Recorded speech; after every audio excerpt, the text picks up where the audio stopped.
Picture this, it's 2005. Ferrari's building the Enzo, Lamborghini's perfecting the Murcielago, McLaren's planning the SLR, and in a small factory in Irvine, California, a man named Steve Saleen is doing something absolutely insane. He's building a twin-turbocharged 7-liter V8 hypercar with 750 horsepower and a top speed of 248 miles per hour. This is the Saleen S7 Twin Turbo, the hypercar that beat Ferrari, beat Lamborghini, beat McLaren, and was buried by history anyway. The Saleen S7 Twin Turbo, 750 horsepower, 248 miles per hour, 2.8 seconds to 60, $555,000 in 2005.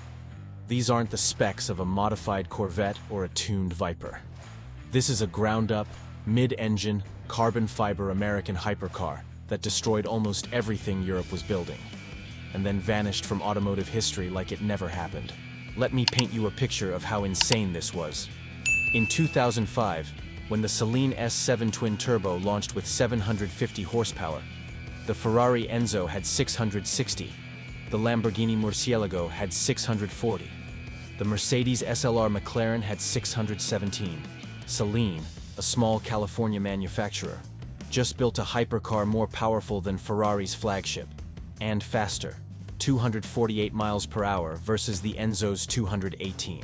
Steve Saleen looked at Maranello and Stuttgart and said, "Hold my wrench." But here's the thing nobody talks about. The Saleen S7 wasn't some backyard project or kit car gone wild.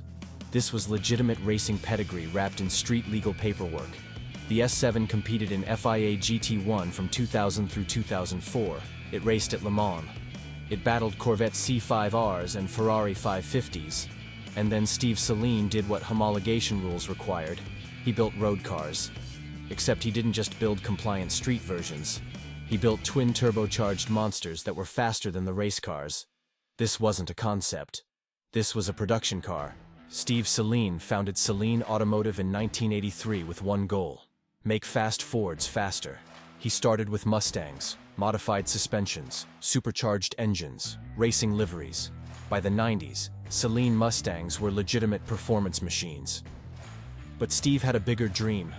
He didn't just want to modify American muscle. He wanted to build an American exotic from scratch, not based on a Corvette chassis, not using Ford parts. Pure, ground-up, Saleen engineering. Development started in 1998. Picture a small warehouse in California. Workers hand-laying carbon fiber like they're crafting a race car prop for a Hollywood movie. Except this was real. The goal was ambitious. Create America's first true mid-engine supercar to compete in FIA GT1 racing. Carbon fiber monocoque chassis, aluminum honeycomb panels, pushrod suspension, 7-liter naturally aspirated V8 extensively re-engineered in-house from Ford architecture. Weight target, under 3,000 pounds. Power target, over 550 horsepower. Top speed target, over 200 miles per hour. Saleen wasn't trying to beat Corvettes. He was hunting Ferraris. The naturally aspirated S7 debuted in 2000 with 550 horsepower from a 7-liter V8. Already impressive. Already faster than most supercars. But racing in FIA GT1 taught Saleen something critical. Naturally aspirated wasn't enough against turbocharged competition. So in 2005, Saleen did what any rational engineer would do. He bolted 2 Garrett turbochargers to that 7-liter V8. And the twin turbo was born. 750 horsepower. 750. That's 2005 numbers, not 2025. For context, the Bugatti Veyron that launched the same year had 1,001 horsepower, but it cost $1.7 million versus Saleen's $555,000. The Pagani Zonda F had 650 horsepower. The Koenigsegg CCR had 806, but good luck finding one. Saleen built a hypercar with Bugatti-level performance at 1/3 the price, and made it reliable enough to actually drive. Let that sink in. But wait, it gets better. That 248 mile/hour top speed, that made the S7 Twin Turbo faster than the Ferrari Enzo by 30 miles per hour, faster than the Lamborghini Murcielago by 43 miles per hour, faster than the Mercedes SLR McLaren by 40 miles per hour, Only the Bugatti Veyron at 253 miles per hour and the Koenigsegg CCR at 241 were in the same conversation. An American boutique manufacturer just built the third fastest production car on the planet. Yes, this actually happened. The engineering was legitimately impressive. That twin turbocharged 7-liter V8 produced 700 lb-ft of torque at 4,800 RPM. Power delivery was brutal but controllable, unlike some turbo systems that felt like light switches. The carbon fiber monocoque chassis weighed just 2,750 pounds, lighter than a modern Porsche 911. Mid-engine layout provided near-perfect weight distribution. This wasn't a drag strip hero. This was a properly engineered hypercar. Suspension was Formula One-inspired pushrod design, adjustable dampers, adjustable anti-roll bars, adjustable ride height, Brembo carbon ceramic brakes, 14-inch rotors front and rear, Michelin Pilot Sport, PS2 tires, custom developed for the S7. This was professional racing technology adapted for the street. Steve Saleen didn't cut corners. He built the hypercar he wished existed, and somehow convinced people to buy it. Let that sink in for a moment. How many people? 140 units, total, ever. To put that in perspective, Ferrari built 399 Enzos. Lamborghini built 4,099 Murciélagos across all variants. Porsche built 1,270 Carrera GTs. Pagani built 136 Zondas, but across 20 years and multiple variants. The Saleen S7 Twin Turbo production run, all variants combined, was 140 cars. This is rarer than hypercars most people consider unobtainable, and almost nobody remembers it exists. Design-wise, the S7 was unmistakably American, but with European exotic proportions. Low, 41 inches tall, wide, 78 inches, long, 180 inches. Scissor doors, because this was 2005, and if your hypercar didn't have scissor doors, were you even trying? But unlike some boutique exotics, the S7 actually looked cohesive, aggressive, purposeful. Not pretty like a Ferrari, not elegant like a Pagani, but intimidating, like it was hunting something. The front was dominated by a massive air splitter and carbon fiber fascia. Headlights were fixed, no pop-ups, mounted in aggressive housings that looked ready for 24 hours of Le Mans. Side profile showed classic mid-engine proportions. Cockpit pushed forward. Engine bay, massive. Side air intakes fed the twin turbos and cooled the brakes. The rear was pure function, giant rear wing, center exit exhaust, diffuser that looked like it belonged on a GT1 race car. Because it basically did. But the interior is where things get weird. Because this race-bred monster actually had luxury. Interior was surprisingly civilized for a race car with license plates. Leather and Alcantara throughout. Carbon fiber accents. Saleen branded everything. Full digital gauge cluster. Advanced for 2005. Air conditioning. Because even hypercar buyers deserve comfort. Power windows. Adjustable seats. This wasn't a stripped-out track special. This was a legitimate grand touring hypercar you could actually drive cross-country. If you were brave enough and rich enough to put miles on a $555,000 investment. Performance testing revealed just how serious the S7 Twin Turbo was. 0 to 60 in 2.8 seconds. Faster than the Enzo's 3.1. Faster than the Murcielago's 3.4. Quarter mile in 10.5 seconds at 136 miles per hour. Top speed testing at Talladega Superspeedway confirmed the claims, making it one of the fastest production cars ever tested by independent journalists. This wasn't manufacturer hype.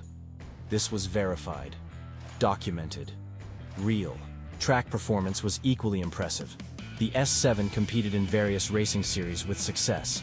The competition version won races in FIA GT1. Privateers campaigned S7s in GT1, GT2, and national championships worldwide. It wasn't just fast in a straight line. It handled, it braked, it cornered. Professional racing drivers praised its balance and predictability. Rare compliments for a car with minimal electronic aids. But here's where the story gets complicated. Production was limited not by demand, but by capacity. Saleen Automotive was a small operation. Every S7 was essentially hand-built. Carbon fiber chassis took weeks to cure. Each twin-turbo V8 was assembled by hand. Quality control was meticulous. This wasn't Ferrari with decades of exotic car manufacturing experience. This was Steve Saleen building hypercars in California with a small team and massive ambition. Production numbers reflect that reality. 140 cars in 9 years. That's 15 cars per year. 1.25 cars per month. This wasn't mass production. This was automotive art, created slowly, carefully, expensively. Price appreciation tells an interesting story. Original MSRP, $555,000 in 2005. That's about $850,000 inflation adjusted today. Current market values typically range from $650,000 to just over $1 million depending on mileage, condition, and provenance. The best examples with documented history and low miles command the highest prices. The S7 Twin Turbo isn't depreciating. It's becoming a collector's item, a what-if machine, a piece of American automotive ambition that shouldn't exist, but does. Compare that to competitors. Ferrari Enzos have appreciated to 3 to 5 million, but started at 650,000. Pagani Zondas are now multi-million-dollar investments. Carrera GTs have stabilized around 1.5 to 2 million. The Saleen S7 offers hypercar performance and exclusivity at a fraction of the investment, if you can find one for sale. Most owners hold on to them. They know what they have. So why did everyone forget? Timing was everything. The S7 Twin Turbo launched in 2005, the same year as the Bugatti Veyron. The Veyron captured every headline. 1,000 horsepower, 16 cylinders, fastest production car in the world. Every automotive journalist flew to Germany to test it. Meanwhile, the Saleen S7 sat in California, faster than almost everything else, and the world looked the other way. Bugatti had Volkswagen Group money and marketing. Saleen had passion and limited budget. Beyond timing, brand perception played a role too. Ferrari, Lamborghini, Porsche. These are exotic car manufacturers with decades of heritage. Saleen was known for modified Mustangs. Convincing buyers that a Saleen could compete with Maranello was a tough sell, even when the specs proved it. The S7 had an image problem, not a performance problem. It was fast enough, rare enough, expensive enough. But it wasn't Italian enough, or German enough. It was American, and the world simply wasn't ready. Limited dealer network didn't help. Ferrari had dealerships worldwide. Lamborghini had established networks. Saleen had Steve Saleen and a few authorized sellers. If you wanted an S7, you basically had to go to California or find one of the rare examples shipped internationally. No test drives at your local exotic car dealer. No showroom experience with champagne and white gloves. You had to seek it out, believe in the vision, and write a massive check to a small manufacturer most people had never heard of. Media coverage was limited compared to European exotics. Automotive journalists tested the S7 and praised it. Motor Trend called it a legitimate supercar. Road and Track highlighted its performance. But coverage was sparse compared to Ferrari, Lamborghini, Porsche launches. Part of this was access. Ferrari flew journalists to Italy. Lamborghini hosted elaborate press events. Saleen had a factory in California and limited PR budget. The car deserved more attention. It didn't get it. Racing success should have helped, but didn't translate to sales the way it should have. The S7 competed successfully in FIA GT racing. It proved itself on track. But racing success doesn't automatically create showroom traffic. Ferrari leveraged Formula One dominance into road car sales for decades. Saleen competed in GT1, a series most casual car fans never watched. The marketing machine wasn't there. The heritage story wasn't established yet. Racing pedigree existed. The world just didn't see it. The final S7 Twin Turbo rolled off the production line in 2009. Total production across all S7 variants, naturally aspirated and twin turbo combined, was approximately 140 units. That's it. The dream was over. Steve Saleen moved on to other projects. The S7 became automotive history, a footnote, a curiosity, a what-if machine that actually existed but somehow slipped through the cracks. Today, the S7 Twin Turbo exists in automotive purgatory. Too American to be considered a true exotic by purists. Too exotic to be considered mainstream American performance. Too rare to be common knowledge. Too forgotten to be properly celebrated. It sits in private collections, gathering dust or occasional miles, while owners know they have something special that the world overlooked. These machines should be legendary. Instead, they're trivia. But here's what the Saleen S7 Twin Turbo proved. America could build a hypercar, not a modified Corvette, not a tuned Viper. A ground-up, mid-engine, carbon fiber, twin turbocharged hypercar that destroyed European competition in performance metrics. Steve Saleen did what seemed impossible. He built an American exotic that was faster than Ferrari, rarer than Pagani, and more powerful than Lamborghini. And he did it without factory backing, without heritage, without the automotive press fawning over every detail. The S7 represents what small manufacturers can achieve when ambition exceeds budget. It's proof that you don't need decades of exotic car heritage to build something extraordinary. You need engineering skill, manufacturing precision, racing experience, and absolute refusal to accept that Americans can't compete with Europeans in the hypercar segment. Steve Saleen had all of that. He built the car, he proved the point, and then the world forgot anyway. In a world where Ferrari, Lamborghini, and McLaren fought billion-dollar wars with unlimited budgets and century-old legacies, the Saleen S7 fought with heart and raw American defiance. It fought with a small team in California. It fought with racing victories at Le Mans. It fought with unmatched speed and uncompromising performance.